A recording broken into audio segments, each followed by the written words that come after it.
গত 2 মাসে আমাকে 4 বার বোবায় ধরেছে। এ থেকে মুক্তি পাওয়ার কোনো আমল আছে কিনা? বোবা দ্বারা বলতে যেটা আমরা বুঝি, ঘুমের মধ্যে হঠাৎ করে হাত পা সব অবশ হয়ে যাওয়া, নাড়াচাড়া করতে না পারা। সেন্স আছে কিন্তু কিছুই নাড়াচাড়া করতে আমরা পারি না, এরকম হয় মাঝে মধ্যে, তাই না? এটাকে আমাদের সমাজে মানুষ বলেন বোবায় ধরছে। বোবায় ধরছে মানে জিন যেটা কথা বলতে পারে না ওইটাই ধরছে, এরকম মনে করে মানুষ, তাই না? আচ্ছা বলেন তো, এখানে জিনে কথা বলতে পারা না পারার সাথে কি সম্পর্ক এই ধরার সাথে? যাই হোক, যেভাবে হোক এটার নাম প্রচলিত হয়ে গেছে বোবায় ধরছে। তো আমরা মনে করি অনেকে যে এটা জিনে আক্রমণ করছে, করে আমাদেরকে বোবা বানায় ফেলছে, আমরা এটাকে বোবায় ধরছে বলতেছি।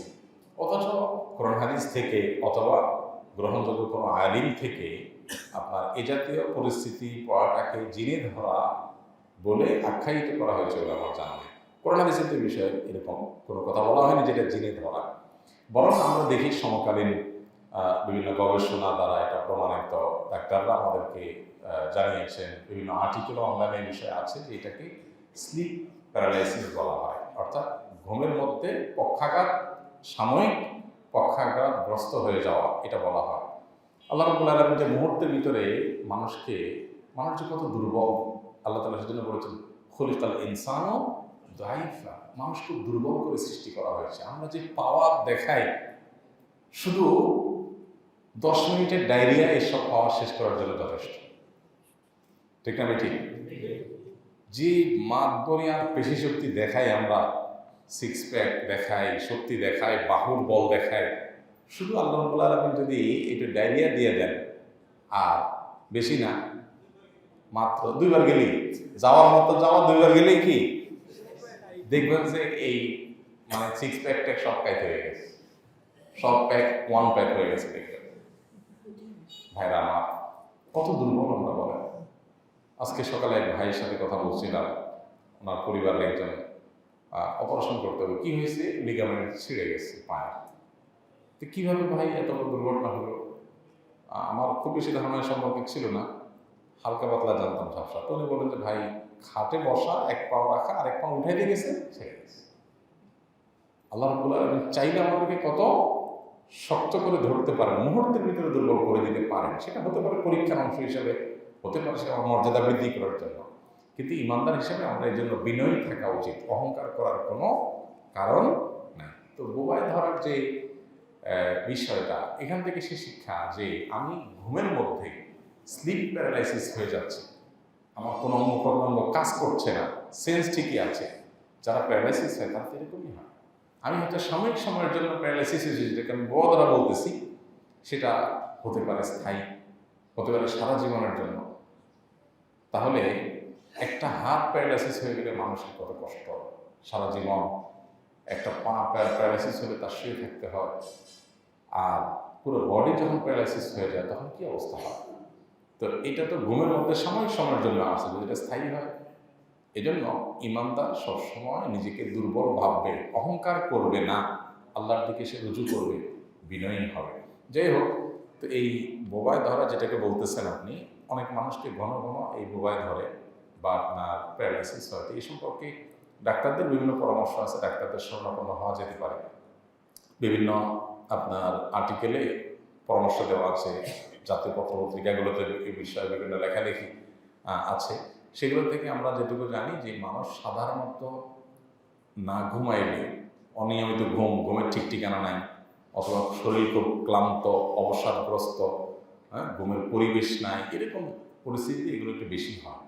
এই জন্য নিয়মিত ঘুমটা জরুরি। এমন ডাক্তাররা পরামর্শ দেন যে আপনার এই সমস্ত পরিস্থিতি থেকে বাঁচার জন্য দিনে ঘুমাবেন না, রাতে ঘুমাবেন তাড়াতাড়ি, বেশি করে রাত্রে ঘুমাবেন। আমি যদি রাতে তাড়াতাড়ি ঘুমাই তাহলে বেশি সময় ঘুমাইতে পারবো। রাত্রে ঘুমটা আমাদের স্বাস্থ্যের জন্য অনেক বেশি দরকার। আমি এই একটা বিষয়ে অনেকবার বলেছি এবং আমার মনে চায় যে প্রত্যেকটা কথায়, প্রতিটা মজলিসে, প্রতিটা প্রোগ্রামে একবার করে এই বিষয়টা বলি।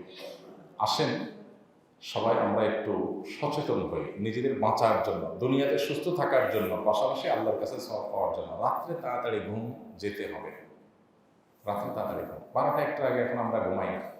পৃথিবীতে যারাই নিজেদের উন্নতি করছে, আমেরিকানদের কথা বলেন, পশ্চিমাদের কথা বলেন, আর পূর্বের জাপান, আপনার অন্যান্য এলাকার মানুষগুলোর কথা বলেন, থাইল্যান্ডের মানুষের কথা বলেন, আমি সচক্ষে যেটা দেখেছি, সন্ধ্যার পর পর তাদের খাওয়া দাওয়া শেষ এবং যত তাড়াতাড়ি সম্ভব 7টা-8টার মধ্যে তাদের ঘুম শেষ, তারা ঘুমে চলে গেছে।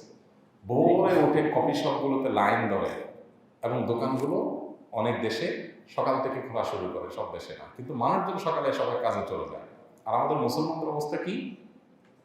আমাদের রাত 12টা পর্যন্ত রাস্তাঘাট গাড়িতে জ্যাম, আমাদের এখন রাত হয়নি, আর সকালে 9টা পর্যন্ত নাক টাইমে সব ঘুম, 10টা পর্যন্ত ঘুম, সকল দোকানপাট বন্ধ।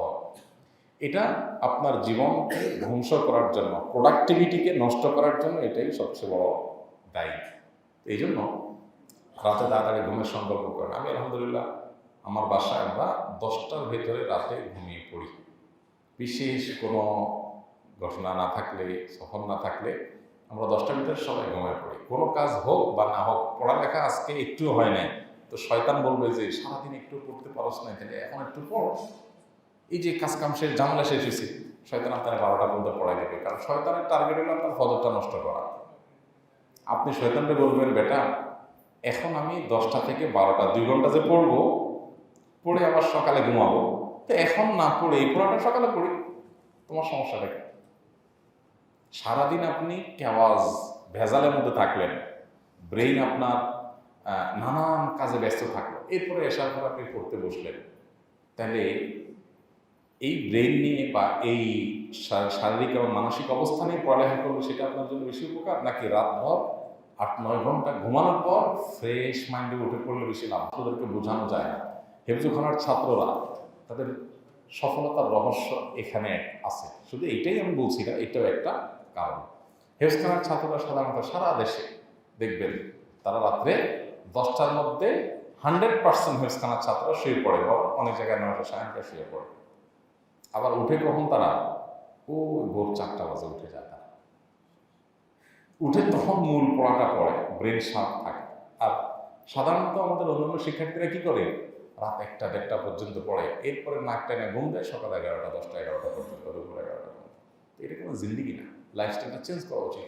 অমুসলিমরা এগুলো ফলো করে, বাট আমরা মুসলমানরা সেটা করি না, এই জন্য করা উচিত। তো এই বোবায় ধরা থেকে বাঁচার জন্য টাইমলি ঘুমানো, এর পরামর্শ ডাক্তাররা দিয়ে থাকেন। তারপরে বিভিন্ন ডিভাইস, এই যে মোবাইল টোবাইল ল্যাপটপ, এগুলো মাথার কাছে না রাখা, দূরে রাখা, এগুলো টিপাটিপি না করা শোয়ার আগ মুহূর্তে, এবং ক্লান্ত না থাকা, এগুলো কথা ডাক্তাররা বলে থাকেন। তারপরে আপনার দিনে ঘুম না যায়, রাতে বেশি করে ঘুমানো, এবং বোবায় ধরলে, অর্থাৎ আপনার স্লিপ প্যারালাইসিস হলে ভয় না পেয়ে নিজেকে বোঝাইতে হবে যে ইনশাআল্লাহ এটা কয়েক সেকেন্ড পর বা একটু পর ঠিক হয়ে যাবে। এটা একটা শারীরিক সমস্যা। অতএব এটার জন্য কোরআন হাদিসের আলোকে বিশেষ কোনো আমল কোথাও বলা হয়েছে এরকম আমার জানা নেই, বরং আমরা সর্বাবস্থা আল্লাহর কাছে পানা চাইব। এই অবস্থায়ও আমি আল্লাহর কাছে পানা চাইব, আল্লাহর কাছে আশ্রয় চাইব, আল্লাহর কাছে সাহায্য চাইব, বাস ইনশাআল্লাহ আল্লাহ তারা সাহায্য করবেন।